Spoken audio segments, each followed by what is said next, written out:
kantong pejabat-pejabat. Sekian Pak. Oke. Nanti begitu juga poin ke bawah, begitu juga pada mereka. Siapa yang bisa memberi kejelasan?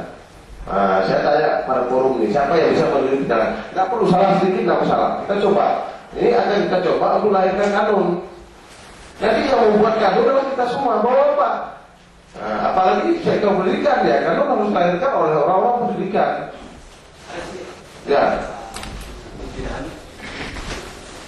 Jadi dalam masalah ini, menurut tanggapan saya, anggaran dari daerah Aceh atau NAT, jadi permintaan daripada rakyat Aceh supaya dikelola di daerahnya sendiri. Bagaimana dalam penjelasan yang terdahulu kita dengar bahwa anggaran dari Aceh dikirim dulu ke pusat, baru kemudian dilimpahkan ke Aceh.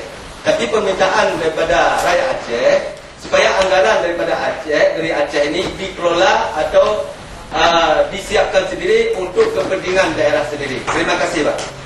Saya akan mencoba mempresentasikan pasal 78.